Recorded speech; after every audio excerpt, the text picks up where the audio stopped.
Assalamualaikum warahmatullahi wabarakatuh. Saya Muhammad Irfan.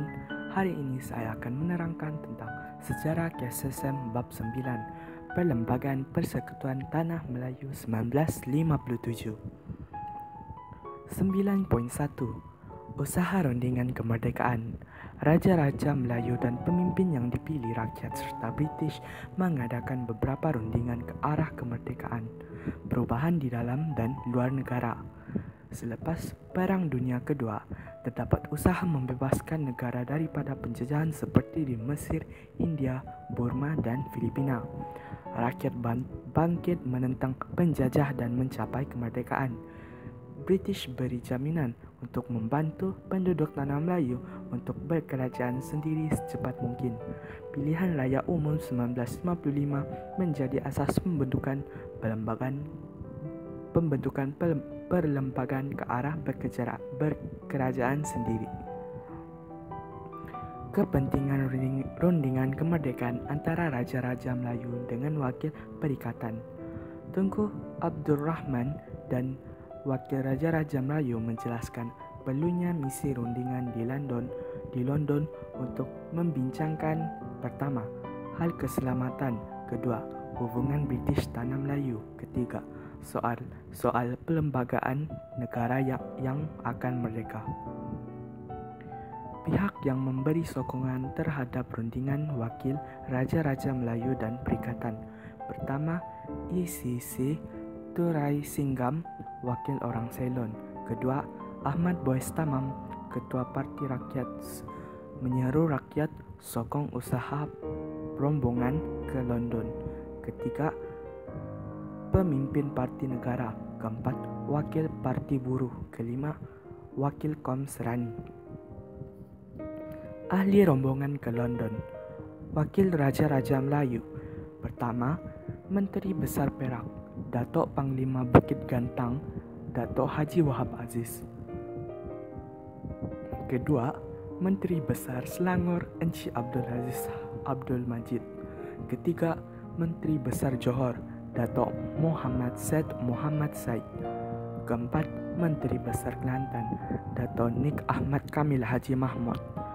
Wakil Parti Perikatan. Pertama, Tunku Abdul Rahman. Kedua, Dato' Abdul Razak Hussein. Ketiga, H.S. Lee. Keempat, Dr. Ismail Abdul Rahman.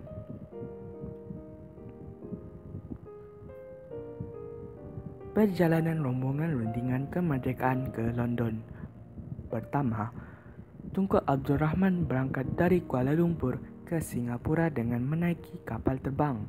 Kedua, pada 1 Januari 1956 pukul 5 petang, rombongan kemerdekaan menaiki kapal laut MV Asia berlepas dari pelabuhan Tanjung Pagar, Singapura dengan membawa semangat merdeka. Rombongan ini singgah di Karachi, Pakistan. Kemudiannya, mereka menaiki kapal terbang menuju ke London. Rombongan ini tiba di London pada 14 Januari 1956.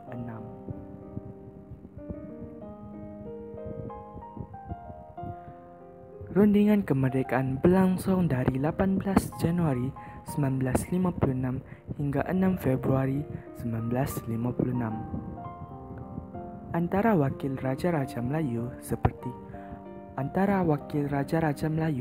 Parti Perikatan dan dengan British di Lancaster House, London, ketika membalas ucapan alu-aluan daripada British.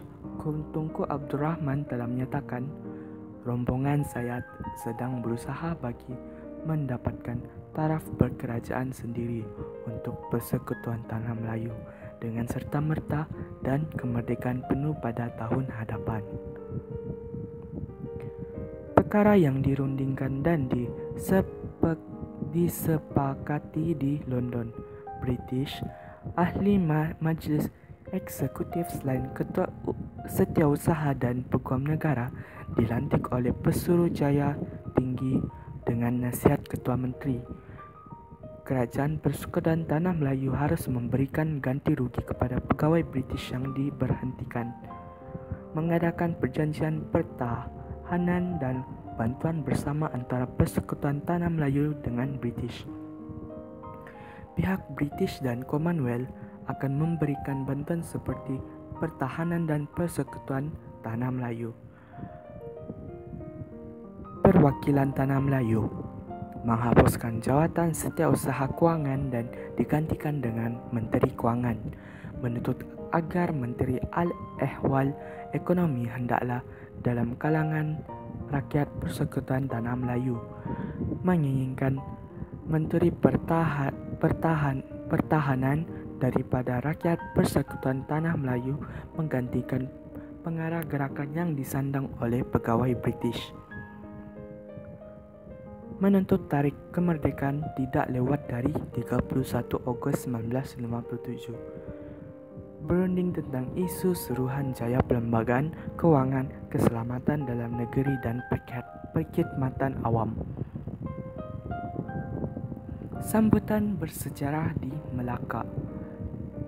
Tunku Abdul Rahman dan rombongan Merdeka selamat tiba di lapangan terbang Batu Berendam Melaka pada 20 Februari 1956. Rombongan mereka diarak hingga ke Padang Bandar Hilir, Melaka. Lebih kurang 100,000 orang datang dengan menaiki bas, lori dan berjalan kaki dari seluruh negeri. Mereka berkumpul untuk mendengar ucapan pengumuman tarikh kemerdekaan.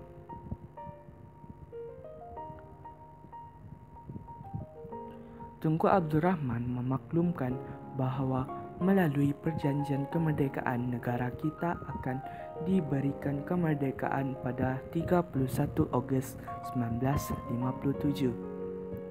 Serentak dengan pengumuman itu, rakyat membanjiri Padang Bandar Hilir, Melaka dan melaungkan Merdeka dengan gemuruh. 9.2 Peranan Suruhanjaya Pelembagaan Persekutuan Tanah Melayu. Berikutan persetujuan di London, maka pada 8 Mac 1956, setelah mendapat persetujuan Raja-Raja Melayu, Kerajaan British mengumumkan pembentukan Suruhanjaya Berpelembagaan Persekutuan Tanah Melayu atau Suruhanjaya Red. Suruhanjaya ini memulakan tugasannya pada akhir bulan Jun 1956. Antara tugas Suruhanjaya ini termasuklah membincangkan, menulis dan merangka Perlembagaan Persekutuan Tanah Melayu yang merdeka. Termarujukan Suruhanjaya Berpelembagaan Persekutuan Tanah Melayu dalam menjelaskan peranannya adalah seperti yang berikut. Yang pertama, memeriksa aturan perlembagaan yang wujud di seluruh tanah Melayu, mengambil kira kedudukan dan martabat Ratu England dan Raja-Raja Melayu. Kedua, memberikan cadangan terhadap perlembagaan persekutuan sebagai unit tunggal, bebas dan berkerajaan sendiri dalam lingkungan Commonwealth berdasarkan demokrasi berparlimen dengan 2 Dewan Perundangan. Ketiga, mewujudkan kerajaan yang kuat dengan kerajaan negeri juga mempunyai autonomi tertentu. Keempat, melindungi kedudukan Raja-Raja Melayu sebagai raja berpelembagaan di negeri masing-masing. Kelima, mencadangkan satu jawatan bagi ketua negara, iaitu Yang di-Pertuan Besar, kemudiannya dikenali sebagai Yang di-Pertuan Agong untuk Persekutuan Tanah Melayu. Keenam, menggalakkan satu bentuk kewarganegaraan bagi Persekutuan Tanah Melayu. Ketujuh, menjaga kedudukan istimewa orang Melayu dan kepentingan sah kaum lain. Kelima, mencadangkan satu jawatan bagi ketua negara, iaitu Yang di-Pertuan Besar, kemudiannya dikenali sebagai Yang di-Pertuan Agong untuk Persekutuan Tanah Melayu. Keenam, mengadakan satu bentuk kewarganegaraan bagi Persekutuan Tanah Melayu. Ketujuh, menjaga kedudukan istimewa orang Melayu dan kepentingan sah kaum lain. Tugas Suruhanjaya Perlembagaan Persekutuan Tanah Melayu adalah seperti yang berikut. Pertama, meminta cadangan daripada semua penduduk yang berminat secara bertulis atau lisan. Suruhanjaya ini menerima memorandum bertulis daripada pelbagai pihak untuk diteliti. Meneliti kedudukan perlembagaan seperti negeri dalam persekutuan menghadap Raja-Raja Melayu, Menteri Besar, penasihat British dan pegawai negeri. Mereka juga bermesyuarat dan melawat negeri Melayu serta negeri-negeri Selat, mengadakan persidangan untuk membincangkan pelbagai isu. Sebanyak 118 perjumpaan diadakan pada bulan Jun hingga Julai hingga bulan Oktober 1956, mengkaji dan membuat laporan serta cadangan pembentuk perlembagaan bagi sebuah negara merdeka. Anggota Suruhanjaya Perlembagaan Persekutuan Tanah Melayu. Pertama, Lord Reid, Britain, pengerusi. Sir William Ivor Jennings, Britain. Sir William McCall, Australia. Hakim bin Malik, India. Hakim Abdul Hamid, Pakistan. 9.3. Langkah penggubalan Perlembagaan Persekutuan Tanah Melayu yang merdeka. Pertama, mendapatkan memorandum 131 memorandum bertulis. Memorandum daripada pihak Raja-Raja Melayu. Raja-Raja Melayu mengemukakan memorandum sendiri, iaitu mencadangkan supaya Persekutuan yang merdeka mempunyai seorang ketua negara yang dikenali sebagai Yang di-Pertuan Agong, YDPA. YDPA harus dipilih oleh Raja-Raja Melayu berdasarkan kekanan. Tempoh jawatan yang dicadangkan sebagai YDPA ialah 5 tahun. YDPA boleh meletak jawatan dengan persetujuan Majlis Raja-Raja. Raja-Raja Melayu melindungi kedudukan istimewa orang Melayu dan kepentingan sah kaum lain. Memorandum daripada parti politik dan pihak awam. Soal kewarganegaraan. Parti Perikatan menyuarakan cadangan melalui memorandum dinamakan Testament Amanah Politik Perikatan. Semasa menyediakan memorandum ini, terdapat perbezaan pandangan tentang isu jus soli dalam perikatan. Beberapa pihak dalam UMNO yang menolak pemberian kewarganegaraan jus soli. Dewan Perniagaan Melayu mohon mengetatkan warga negara. Persatuan Dewan Perniagaan Cina Semalaya menggesa Suruhanjaya membuat peruntukan bagi kewarganegaraan menerusi kelahiran. Masyarakat India menuntut kedudukan kewarganegaraan mereka diteliti. Masyarakat Serani mahu hak mereka dipertahankan. Bahasa dan pendidikan. Memorandum MCA menuntut supaya semua sekolah yang daripada aliran bahasa Inggeris atau vernacular perlu diteruskan. Memorandum mencadangkan supaya semua sekolah kebangsaan mempelajari bahasa Inggeris, bahasa Melayu, Cina dan Tamil. Kedua, Suruhanjaya Perlembagaan Persekutuan Tanah Melayu mengeluarkan draft perlembagaan yang mengandungi perkara berikut. meneruskan sistem kerajaan persekutuan dengan negeri mempunyai kuasa tertentu. Sistem kewarganegaraan berasaskan jus soli kepada semua yang lahir di tanah Melayu. Kedudukan istimewa orang Melayu diteruskan. Raja-raja diterima dengan konsep raja berperlembagaan, dengan seorang yang di-Pertuan Agong dipilih bagi Persekutuan Tanah Melayu, sebuah parlimen dengan 2 majlis mesyuarat, iaitu Dewan Negara dan Dewan Rakyat dibentuk. Ketiga, reaksi draft Perlembagaan Persekutuan Tanah Melayu (UMNO) tidak bersetuju dengan konsep jus soli kerana bimbang kedudukan istimewa orang Melayu turut tergugat. Agama Islam mestilah diakui sebagai agama rasmi. Bahasa Melayu dijadikan bahasa rasmi.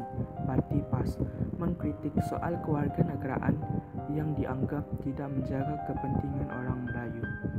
Mahu kedudukan agama Islam menjadi asas pemerintahan Islam. Menuntut bahasa Melayu dijadikan bahasa rasmi. Dato' Onn Jaafar, Parti Negara, menolak syarat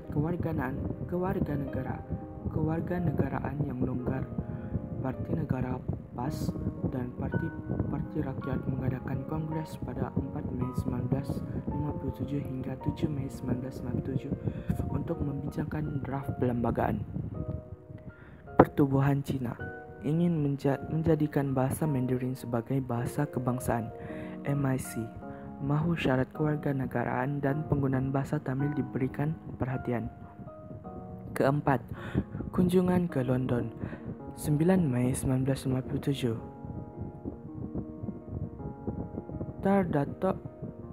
Dato' Abdul Razak Hussain Ong Yoke Lin VT sambatan sekali lagi ke London untuk bincang dengan Tun Abdul Rahman. Dato' Abdul Razak Hussain Ong Yoke Lin VT sambatan sekali lagi ke London untuk bincang dengan British tentang isu kewarganegaraan dan beberapa isu yang belum muktamad.